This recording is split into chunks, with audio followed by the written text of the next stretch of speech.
ওরে আল্লাহ, এই কি চমৎকার কাণ্ড আছেন ভাই। এক পলকে শীত গায়েব। নাকি চল বিয়ার কামটা সেরা ফেলি। কার বিয়ে হাসান ভাই? ও মা, কার বিয়া আবার কি? তোর আর ফরিদার।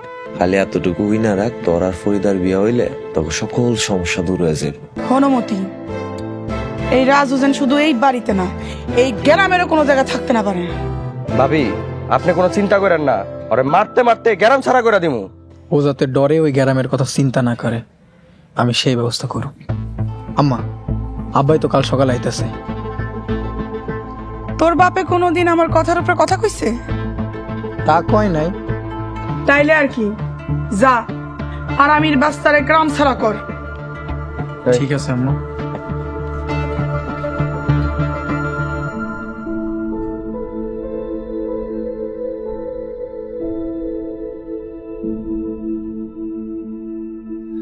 আমার ডাকছো কে?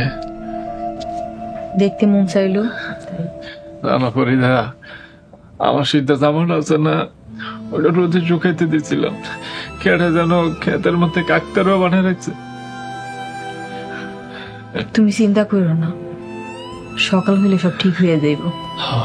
ঠিকই কইছো, রাত পোয়াইলে আর শীত থাকে না।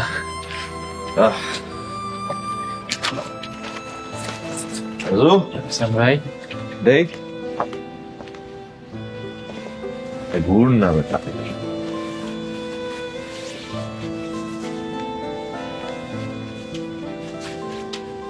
কি আনকে শীত আছে? ওরে আল্লাহ, এই কি চমৎকার কাণ্ড আছেন ভাই। এক পলকে শীত গায়েব। হ্যাঁ, এমনি করে আরো অনেক কিছু গায়েব হয়ে যাবে। এই শীতের মতন তোমার সকল সমস্যা গায়েব হয়ে যাইব। তাই নাকি? হ্যাঁ রাজু, আলহামদুলিল্লাহ।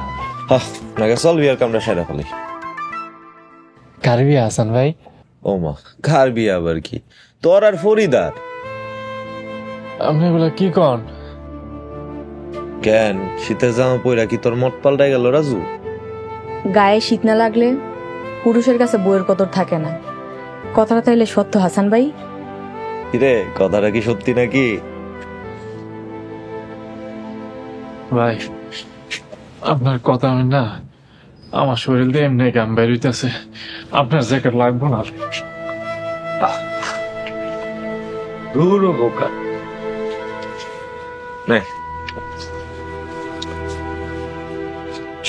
আসলে সব কথা বললে বোঝান দেব না, তুই গাদা একটা মানুষ। খালি এতটুকু না রাখ, তোর আর ফরিদার বিয়া হইলে তখন সকল সমস্যা দূর হয়ে যাবে। ওরে আল্লাহ, হাসান ভাই আমার ঘরে খাইতেই দেয় না, আর যদি বিয়ে করি তাহলে আমার ঘরে জাগাই দিব না। এখন থেকে তুমি তোমার ঘরে খাইবা, তুমি তোমার ঘরে থাকবা, তোমার কেউই তাড়াইব না। মানে? আরে মানটারে পরে হবে, আগে চল কাজে বয়ে রাখছি, তবে বিয়াটা দিতে হইব। হাসান ভাই, ওনারে চাপ দিয়েন না, সময় নেই। অনেক হয়েছে, আর সময় দেওয়া যাবো না। আর তুই ওর বউ না হইলে সবকিছু উল্টা পাল্টা হয়ে যাবো। ভাই আমি তো কিছুই বুঝতেছি না। তোর কিছু বোঝন লাগতো না, চল আয় আমার লগে।